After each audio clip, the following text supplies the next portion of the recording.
Lycanthropy, the supposed gift of the Daedric Prince Hircine. Everyone remembers Aella the Huntress and the Companions. I'd imagine many are familiar with Blood Moon and Morrowind's version of Solstheim. Oblivion is kind of the odd duck and doesn't have a version of lycanthropy. Werewolves in Elder Scrolls present some interesting challenges. Choosing to embrace Hircine's gift can provide an extreme boost to one's physical abilities, at the cost of, every so often, you lose yourself and become a monster.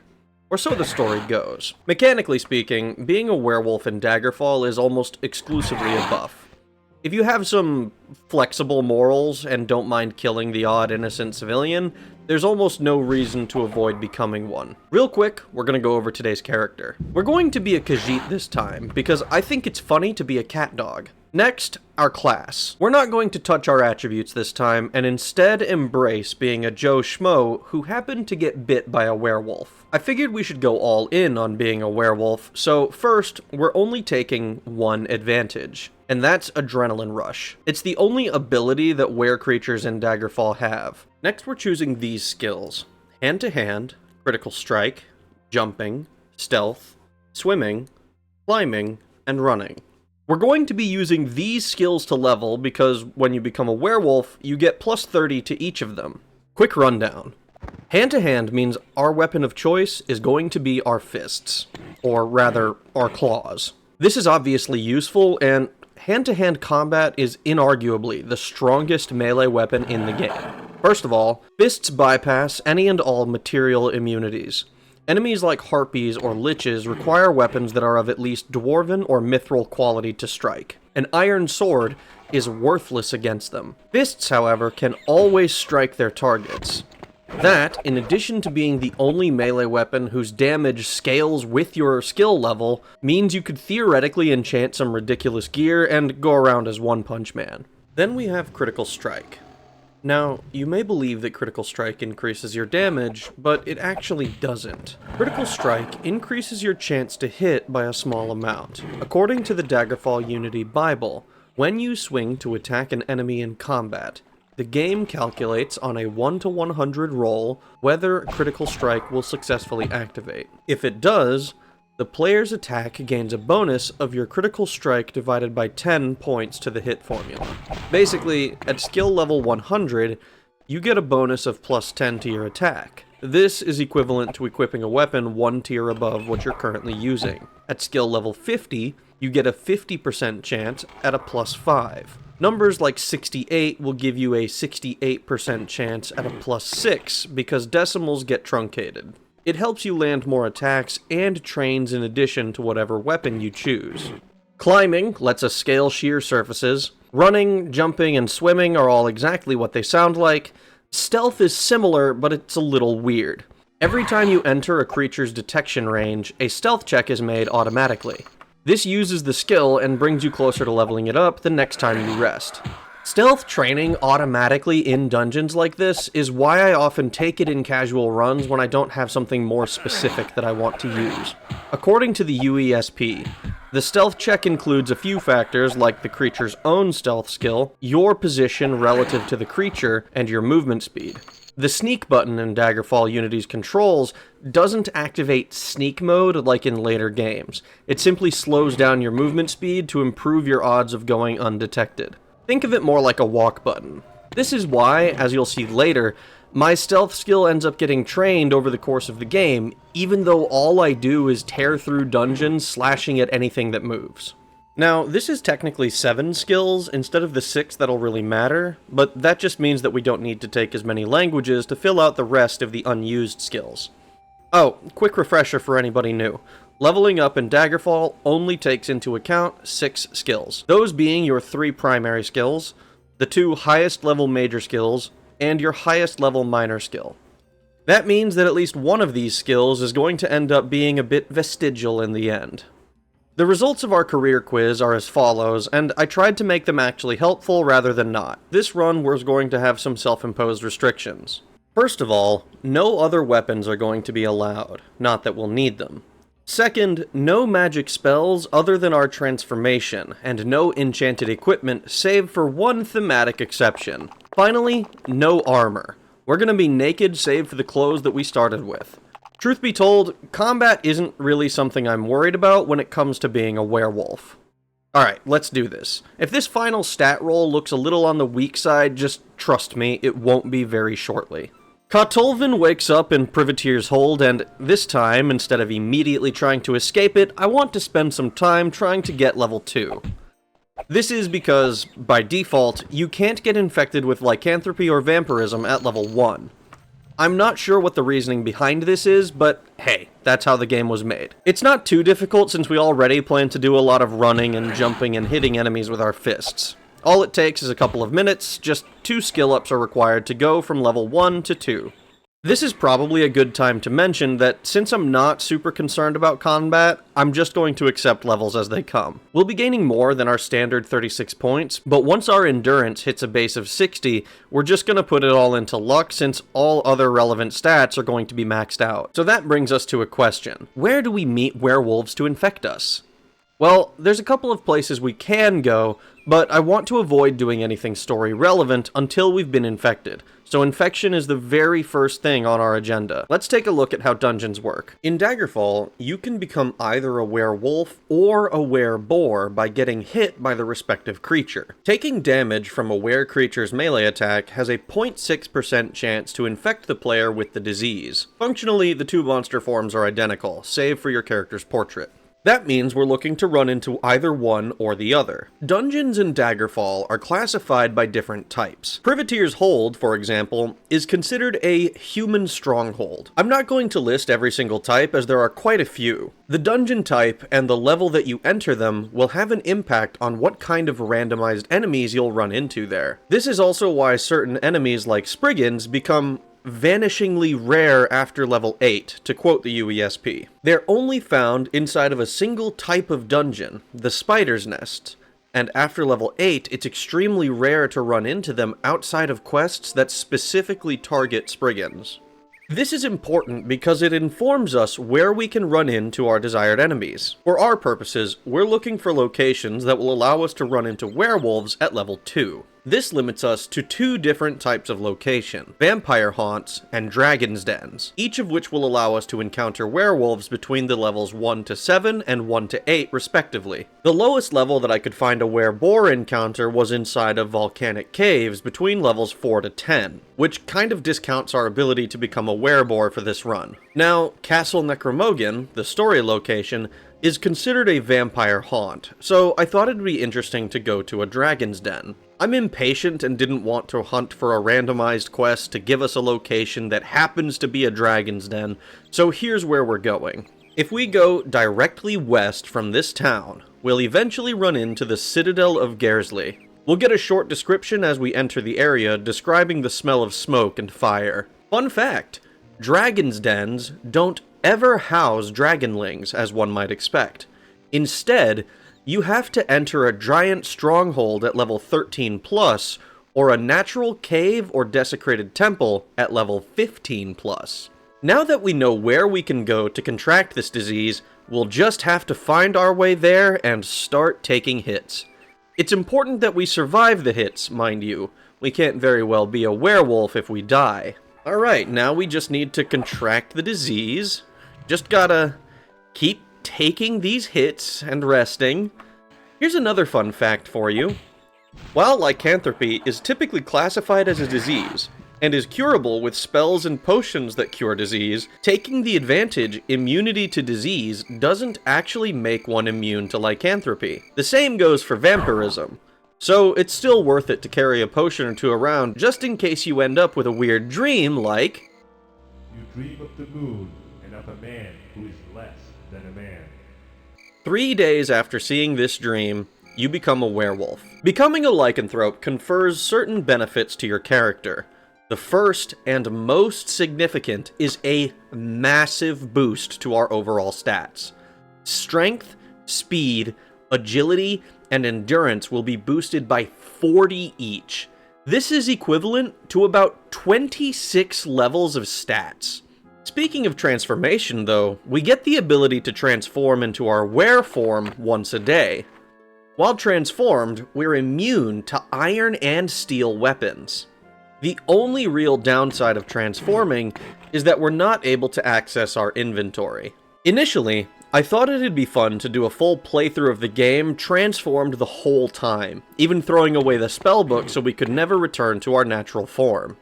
This was until I realized that to complete the quest, Dust of Restful Death, we'd be forced to turn back in order to loot the dust. In Daggerfall Unity, all the other quest items are retrievable in werewolf form. The Emperor's Letter, the Great Unicorn Horn, the magic painting in Castle Wayrest, all of them and more just lay in the middle of the dungeon, ready to be taken. The only main quest item we need to loot off a body is the dust. There are also certain optional quests we wouldn't be able to do, like the Ancient Watcher. Because there's no fixed location where we meet the Agent of the Underking, without the ability to read the letter that we receive, we wouldn't know where to meet the quest giver. At that point, all we'd be doing is showing off how powerful a werewolf is, and while that might be impressive on its own merit, I don't personally find it particularly interesting.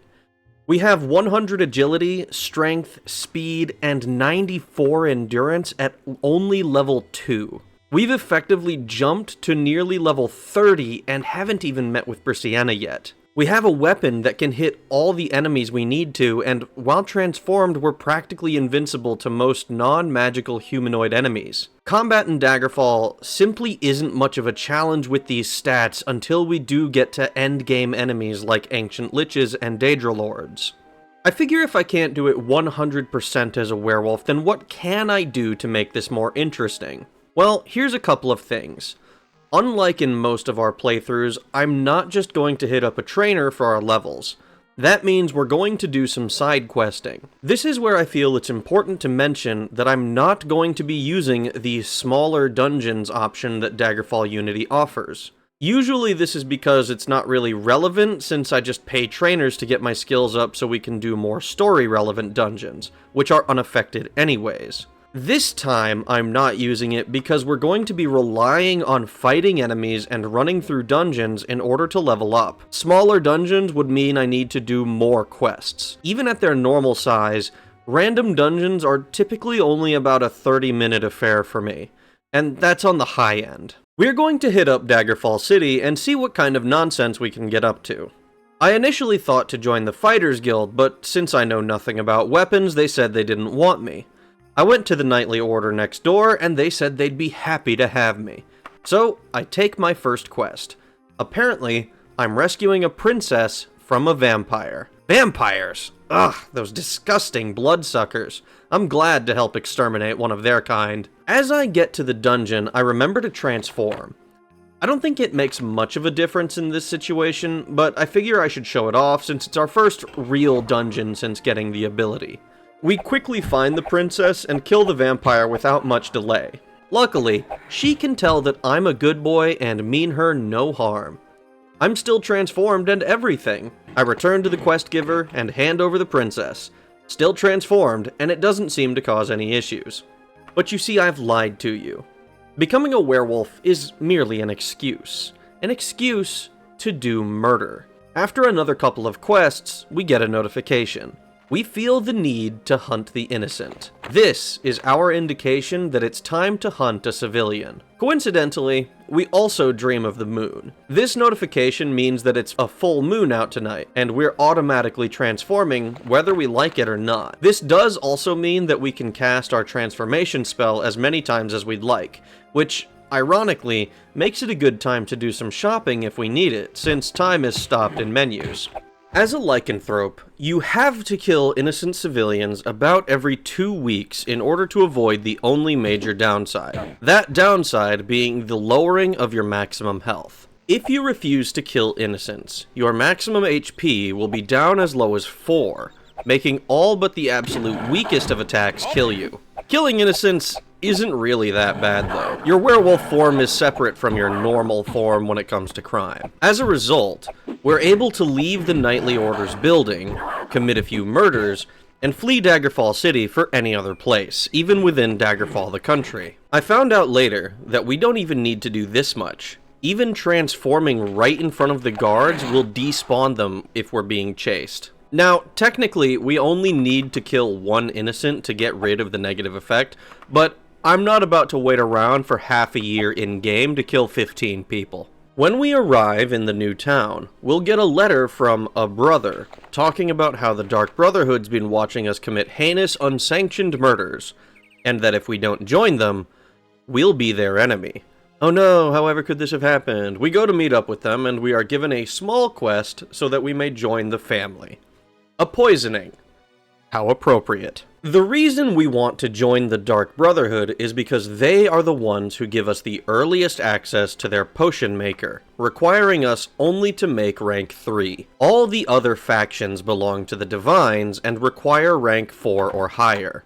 So we've got a little more questing to do. That's fine anyways, because we're still short on the levels that we'd like. I decide it's probably best to knock out Morgaya's little letter delivery before we proceed too far. Joining the Dark Brotherhood also gives us the benefit of simply knowing where all other Dark Brotherhood locations are, meaning that upon entering Wayrest, we know just where to find our brothers and sisters. We'll stay in Wayrest for the time being while we wait to be able to deal with Prince Helsith's quest as well. I've received multiple comments on my videos saying that I neglect to mention potions, and it's absolutely true. I treat potions the same way I treat magical equipment. Sure, you might get a necklace of force bolts or a potion of levitation, but trying to rely on a random drop like that is basically just praying for good luck, and not particularly interesting to me. That's why the Daedric artifacts are so useful.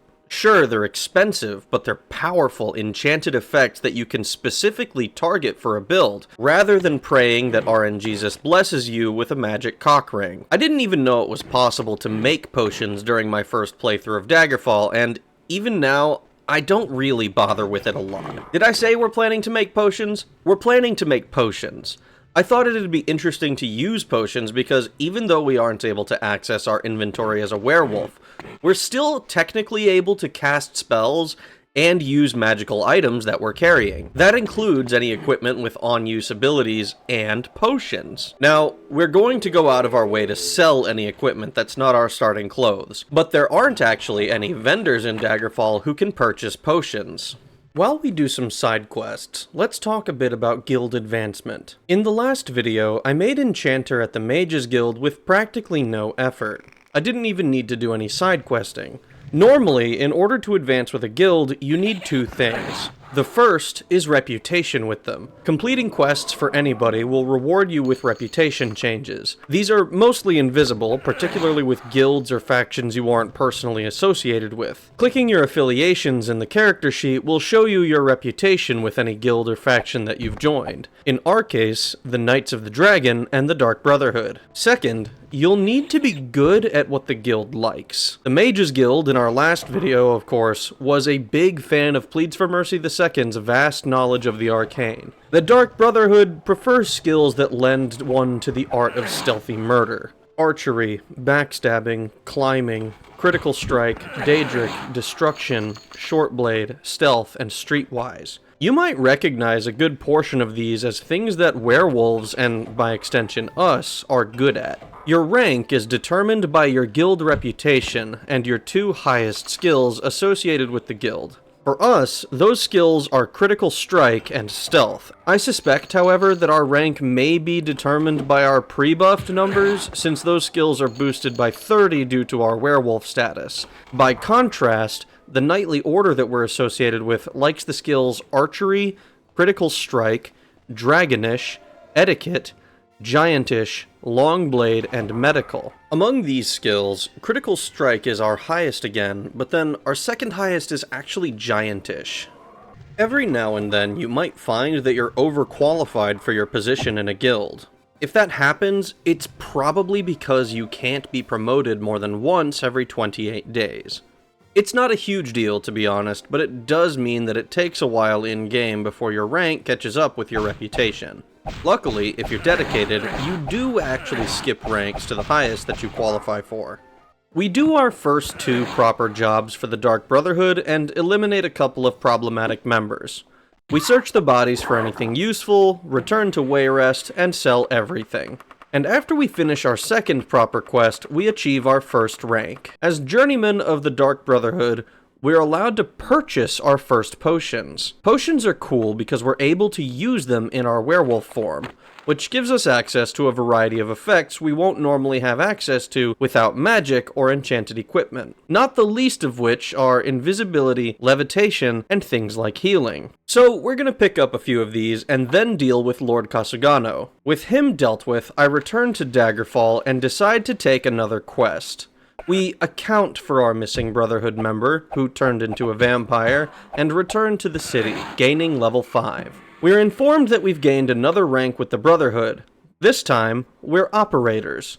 Only one more until we're able to use the potion maker. It's at this point I realize I've completely neglected to do Obki's quest to check on Nulfaga, and I haven't gone to Necromogan.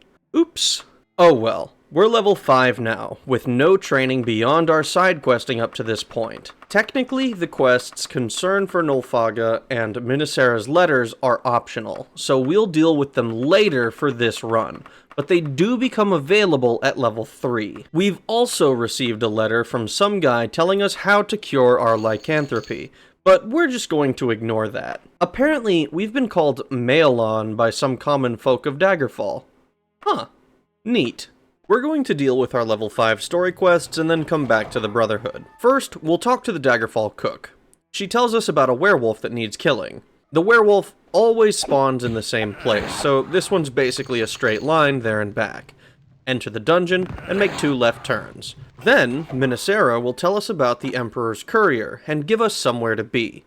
While we wait, I think we can take another Dark Brotherhood quest in Daggerfall. I mean, we have a month, right? So anyways, we take one quest to kill an amateur assassin and the silly Billy who contracted them.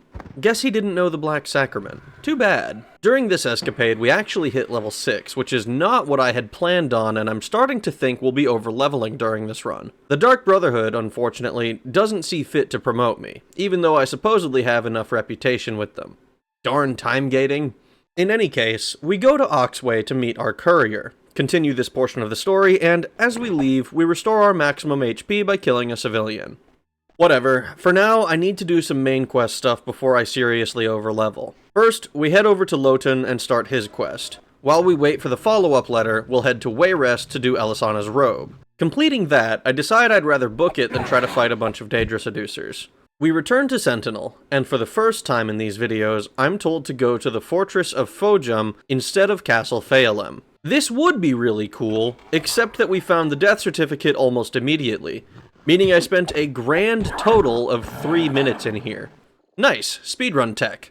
Finally, we're going to deal with Minisera's quest to visit the orcs. As we arrive, we're told that we apparently feel the need to hunt the innocent. Deciding that this wouldn't be a problem for us, I charge ahead. We kill the Lobi, who thinks he's somebody, before we talk to the big green man himself, who, as usual, informs us of the discrimination we're likely to face in the dungeon. Thinking I was going to be clever, I walked up behind Dickhead the Orc Shaman before I'm promptly reminded of why I gave him that name. I swear if I could mutilate this corpse, I would. Other than Dickhead himself, this dungeon wasn't really an issue.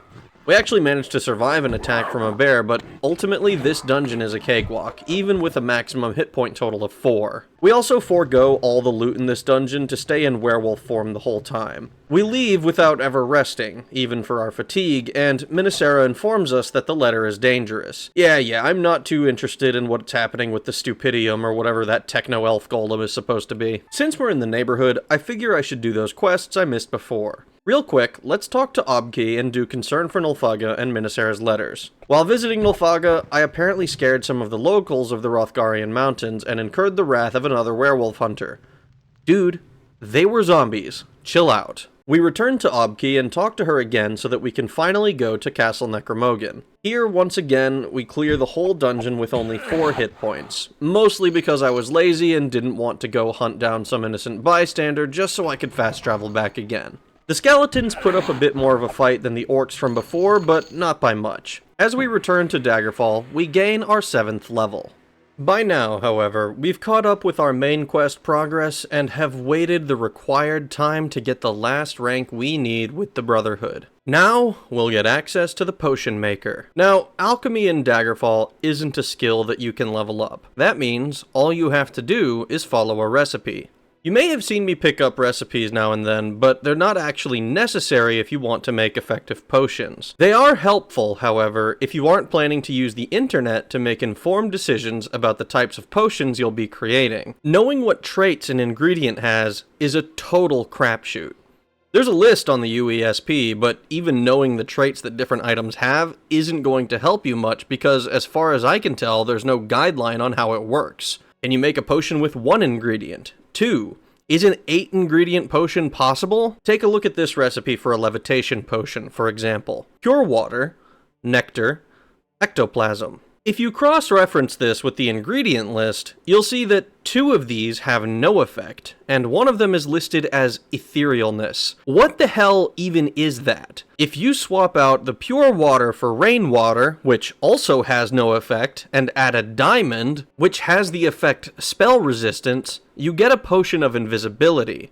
So what I'm saying is, I'm not about to be the guy who somehow cracks the code on making brand new, never-before-seen potions. The UESP says they list all available potions and their ingredients, and I believe them. At least you can't fail to make a potion you know the recipe for. Real quick, we're going to take a gander at the list of potions that are available and try to decide which ones are actually useful for our werewolf. On this list, there are actually quite a few. You might assume that healing and heal true are high priority, but believe it or not, I almost never use them in any of my playthroughs. It's usually easy enough to find a corner to sleep in and just rest for health points. My first thoughts are of Cure Poison and Free Action. Getting poisoned and not having access to a spell capable of healing ourselves is a veritable death sentence. Luckily, we've avoided it thus far, but I don't like to gamble on that. Okay, we could also reload, but there is also a chance that you quick save right before you realize you've been poisoned, and that has actually ended my characters before. Look, sometimes a guy forgets to make hard saves. Free Action, if you remember, will make us immune to paralysis for as long as its effect lasts. Extremely useful against anything that can paralyze us. Spiders, liches, all of it. Shadow form would be cool if potions of it were true instead of normal. Normal means that as soon as we attack something, it goes away. Useful for getting a single backstab, I suppose, but it won't be a high priority to get more of these. Chameleon form sucks, and I don't think I'll ever bother with it. Levitation is another useful potion. We are actually going to be hoarding these for the Mantellan Crux, because there's multiple points where levitation may not be mandatory, but does make life extremely easy. Orc Strength, unfortunately, isn't useful, as you can't fortify attributes above 100 points. Purification does nothing for us as a werewolf since we're already immune to diseases. The Resist Element potions are actually some of the more useful ones in potion form. You may recall when I mentioned the effects briefly during the magic video.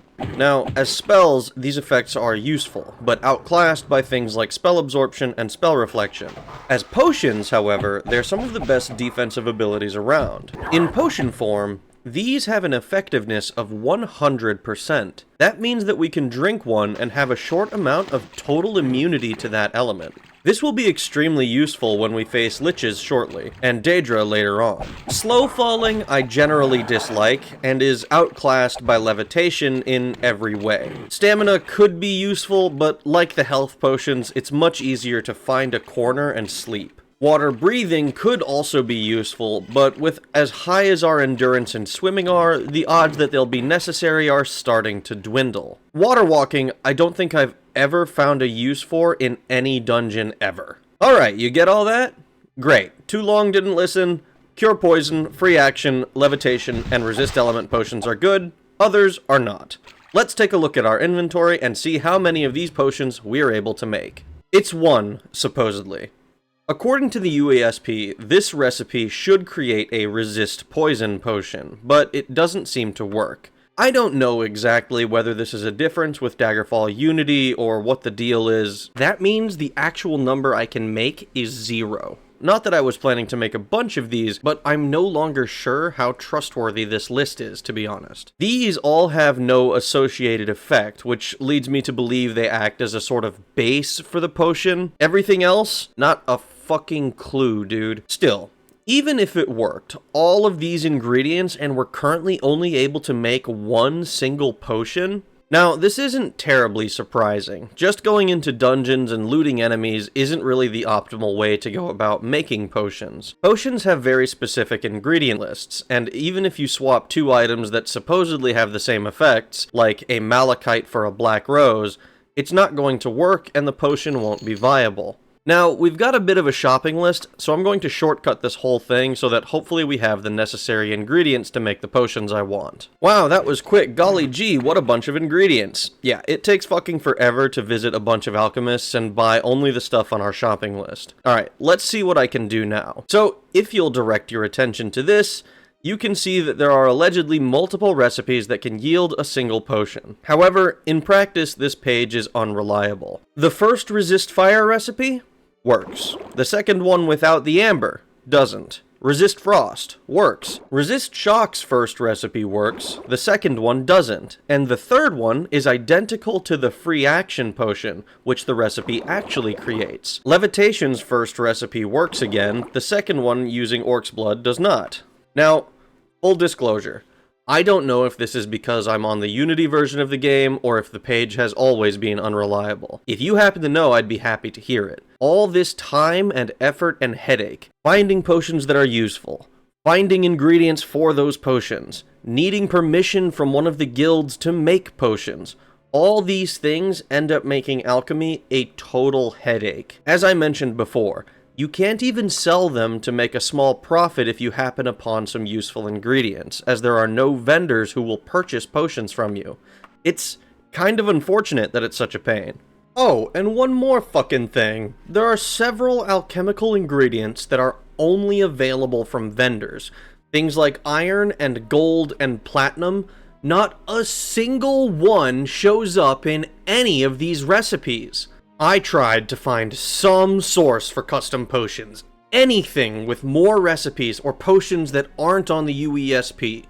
I was scrolling through versions of the page from 2011 trying to find out what I was missing. There has to be something I don't know or understand about this, but after several hours of researching and coming up with nothing, I had to conclude that either A, nobody has documented them, or more likely B, they're just completely unused.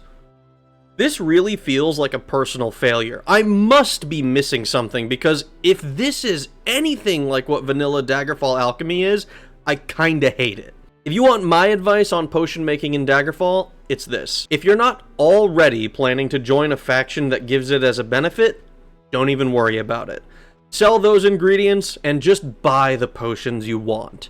If you are planning to, though, find one or two potions you'll consistently use and try to focus on gathering those ingredients. Skyrim in particular will reward you for carrying around just an absolutely massive number of ingredients for the purpose of experimenting with. But since there's no such skill here and no real reward for doing so, it's much better to focus on those few ingredients. You'll regularly need to check alchemical shops for ingredients like ichor or pure water, since you can't really rely on serendipitously finding the stuff you need. Alchemy will make you work for its benefits in Daggerfall, and unless you're really invested in it, I don't think it'll benefit you too much to focus on it. Potion making is a super cool concept, and I definitely feel like it was improved in later games. But man, this is a poor showing. Oh well, can't win them all, I guess. I'll be trying to use whatever ingredients that I can in order to make potions, but trying to find enough ichor to do anything is going to be a nightmare. With that, I think it's time we moved on to our level 7 main quests. We're going to travel to Sturg Barrow and kill the zombie that Metamarco sends to us so we can get our quest to steal the soul of the Lich who lives in Sentinel Castle. While we're in Sentinel, we'll also talk to Queen Akarethi about busting into Wayrest so that we can steal a painting for them. Killing the Lich isn't too hard, but somehow I can never remember how to do that godforsaken lever puzzle. Interestingly, we got pretty close to doing it first try this time, but I always make a mistake somewhere. Oh well, I guess we'll try again next time. We'll pop a fire resistance potion before running in and kill him. Surprisingly not too difficult to do. Drop his soul off with Mana Marco before we head to Wayrest and raid their dungeon as well. Again, this is, for my money, the most difficult part of the run. I always feel like I spend forever here just looking for the painting. The only part I'm comfortable in knowing is that if I've found the sewers, then I'm pretty close. Still, we get it done and return to Sentinel, and we're informed that we're now level 8. We hand the painting over to Akarithi. No, I didn't activate the painting. I'm a werewolf. I can't even look at my bag right now. Well, since we're level 8, we're going to travel around Sentinel for a bit so we can get a letter and meet with an agent of the Underking. We go to Castle Lugwich, and this is when I realize that I have yet again forgotten to restore my hit points by committing a heinous murder. Once again, it's no matter. It results in a few more deaths than I'd like, but it's still very manageable. This is probably a good time to note, however, that humanoid enemies are very quickly becoming some of the most dangerous. Most enemies in Daggerfall are fixed. A bat is a bat is a bat is a bat. They're all level 3, with a particular range of hit points and damage that they can deal. There's a little bit of variance, sure, but no matter when you run into them, they're always in that range. Humanoid enemies, by contrast, are scaling. Humanoid enemies are all named after whatever class they are. Warriors, sorcerers, nightblades. To my knowledge, they have stat distributions and health pools that reflect whatever class they are. So barbarians will have much greater health pools than mages, but won't have the ability to cast spells. Meanwhile, the spells that a mage has access to is determined by your, and by extension their, level. We're currently at the point that it is most dangerous for us, as mages have more spells between levels 6 to 8 than they do at levels 9 to 11 when we hope to be in the Mantellan Crux. Speaking of, while I was talking, we just completed the quest to free Medora from Direni Tower, and now have to wait for her to contact us again. This required us to enter the tower, meet Medora, and have her tell us to visit Shedungeon and pick up the Great Unicorn Horn, and then meet her in the middle of the dungeon again. During that last trip, we ended up needing to hunt the Innocent again, so it was done with 4 hit points. Normally, completing this quest makes getting the next one into a waiting game for us, but since I'm going out of my way to avoid trainers, we're going to go to Wayrest and do some dungeon crawling. One of the things I haven't talked about is that when you gain a rank with the Dark Brotherhood, they'll sometimes tell us the location of a dungeon. There's not necessarily a quest associated with it, but it will reveal the dungeon's location on our map and allow us to fast travel there so we can clear it for funsies. Dungeoneering is its own reward. We're going to stop by a town and do a quick murder on our way over. While we do that, we get accosted by a knight who says that Nurch told her we'd be here. Interesting. Must be the werewolf hunter who submitted a complaint with the city council. In fairness, we did kinda commit murder, but as soon as the cops saw we weren't in werewolf form anymore, they kinda fucked off. We don't need that many skill ups to go from levels 8 to 9, so we should be able to make it to 10 within the month. We are going to the Maelither Hermitage and seeing what kind of trouble we can get into.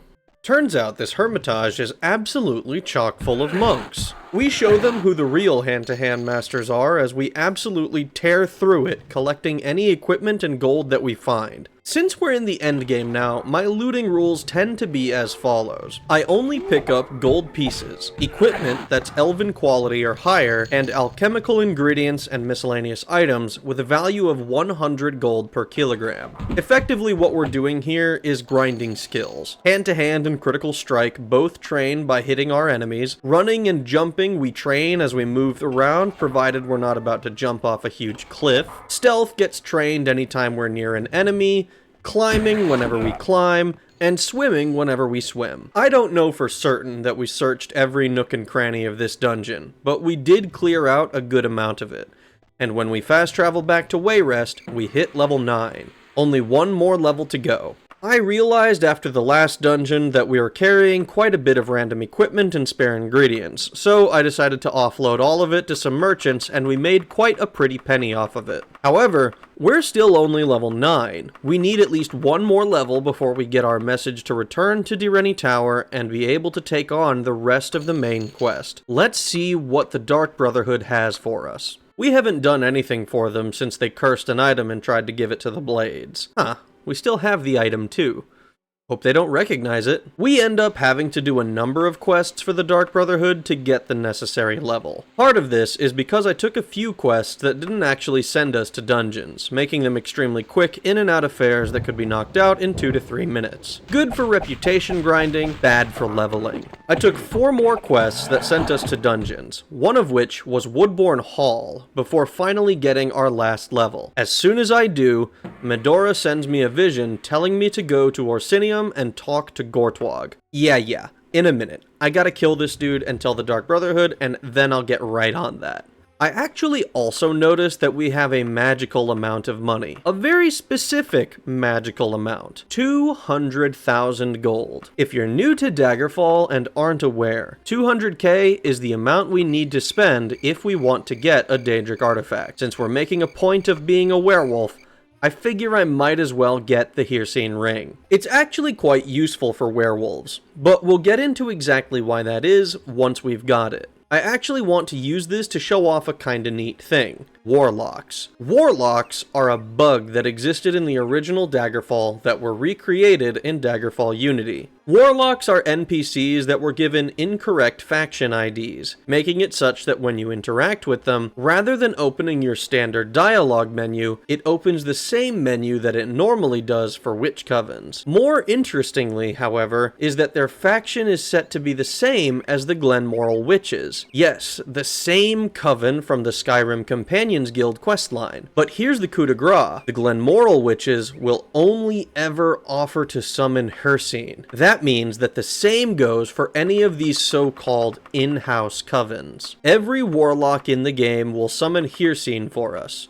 So, seeing as we're level 10, I think it's time we get the only piece of equipment that this build ever wanted. Since we're currently in Wayrest and have to make our way to Orsinium, we're going to visit Warmoor and make a pit stop. There's a warlock living just south of the largest Mages Guild building I've ever seen. We'll pay him a handsome sum of 200,000 gold and receive our discussion with Hircine, who so graciously bestowed upon us this gift. He promises us the Hircine ring if we complete his quest. All we have to do is kill a wereboar in some dungeon. Light work for us, honestly. We go in, hunt our quarry, and then travel to get our ring. This ring is legitimately helpful to us for 2 major reasons and 1 minor one. First, we get to transform whenever we want now. No more once per day issues for us. That means we can transform for any combat we do and then immediately turn back once the battle's won so that we can loot our spoils. Second, we no longer feel the need to hunt the innocent.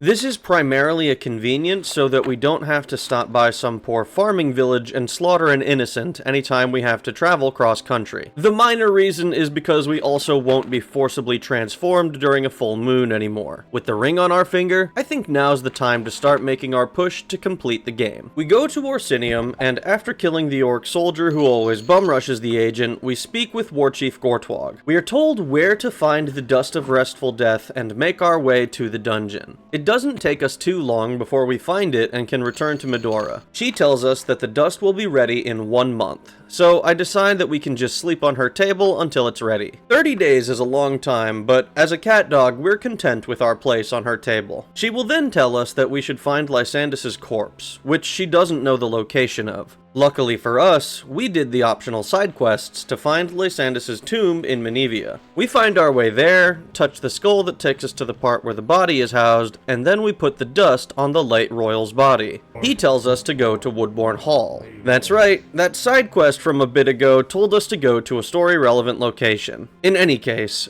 we're going to take out Lord Woodbourne by completely skipping the lever puzzle at the beginning and just climbing the wall. Getting a plus 30 to the climbing skill and an additional plus 30 to climbing checks just because we're Khajiit is actually very convenient here, completely skipping the first part of the dungeon and allowing us to skip directly to the main part of the dungeon. We find Lord Woodbourne and kick his ass, freeing Daggerfall from the shade of King Lysandus and bringing peace to High Rock. Except of course, our work is not yet done. This is when I fast travel and hit level 11. I don't much like being over-leveled for the sake of the video's narrative, but at the same time, I don't think this is exactly a challenge run so much as it is a demonstration of cool stuff in this game I like. So I hope you won't begrudge me this level too much. After traveling, we receive a letter from Briscienna, who will inform us that actually our work's not finished yet, and that we have to go to Castle Daggerfall for one final raid. We of course oblige because we can't just not get the Totem of Tiber Septim and make our way to the penultimate dungeon. This is when I get the idea that it'd be really funny if we left the dungeon, successfully raided the vault, and then just turned right back around and gave it to Gothrid. He is technically one of the options, and it's not like we're exactly looking to get a specific piece of equipment or something before we go to the Mantellan Crux. So I do exactly that. I guess I am a Knight of Daggerfall after all. We're given 10,000 gold for our turnabout loyalty, which I suppose is fair since being a knight means we did technically betray him for a second there. As we hand the totem off to Gothrid, his grandmother Nulfaga contacts us via telepathy and asks us to come meet her in Shedungent. As we speak to her, she sends us to the Mantellan Crux. Now, the hoarding of levitation potions I did resulted in having 5 that we could use in the Crux. I popped a frost resist potion and killed the frost daedra waiting for us on the center platform. The room I was most worried about was this first one, as I wasn't sure how hard it would be to get back up if we couldn't levitate. Sure, we can activate the statue, but that doesn't last forever and we have to go pretty far, so going the wrong way at first seems like a death sentence. It turns out, however, that you're able to climb the wall here and get onto the platform again, so it's doable without the potions. I made sure to fight and kill the Daedra Lord blocking the way to the next part of the dungeon, but honestly, I was fighting the teleporter as much as the Daedra himself. The next room I was also unsure of. If we happened to fall to the floor, it looked like we might be stuck down there, but once again, we're able to climb the wall and jump onto one of the platforms. It is extremely convenient to be able to levitate, though. I touched 2 of the 3 different gravestones, met Benefactor, and realized I was missing the one needed to descend the pyramid. I figured it out, but honestly I feel like I shouldn't have forgotten in the first place. This is where we're expected to open 4 doors and touch a few levers. This part was surprisingly hard because jumping over the lip to get out of the rooms, we had just a little bit too much speed and fell to our deaths an embarrassing number of times. Eventually we got it, and touched the teleporter to get to the room with the orcs. Orcs haven't been a problem for a long time, so we kill them and then come to the room with the Fire Atronachs and the Fire Daedra. I wasn't 100% certain how to tackle this room, but I think that following the straight path until you get teleported and then following the path to the left will open most of the doors. Honestly, I couldn't tell you with confidence how to complete this room. I always feel lost as fuck here.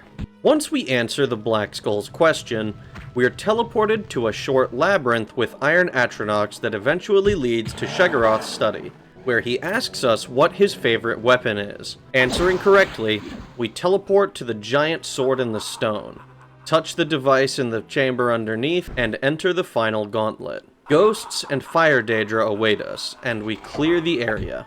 Defeating the ancient vampire signals the last enemy in the dungeon, and we get to the final room where the Mantella is stored. If you ever get here and don't have levitation potions or spells of your own, fear not. Touch this lantern, and you'll be given enough levitation to claim the Mantella and beat the game. We ended the game at level 11, and had way more stats than we could have ever needed. Reflecting on this a bit, I'm a bit disappointed that alchemy couldn't play a larger part in my decision making. I'd kinda hoped to be able to target specific types of dungeons that were maybe more likely to have enemies with useful ingredients, but it didn't really work out. Even trying to figure out what type of dungeon you're visiting is often pretty vague. Even if I had a decent resource that could tell me what every dungeon I visited was, I don't think there's much point, since apparently any ingredient can be found on any enemy capable of dropping ingredients. Still, playing as a werewolf gave me a good excuse to get the Hearsine Ring and show off warlocks, so I'm going to take that as a win. I hope you guys thought this shit was as cool as I did. If you did, maybe consider liking and subscribing. I'm trying to upload somewhat consistently for once in my life, and I really appreciate all the positive feedback and support I've gotten for the last 2 videos. Thanks to everyone for watching, thank you for 3,000 subscribers, and I hope you have a good rest of your day.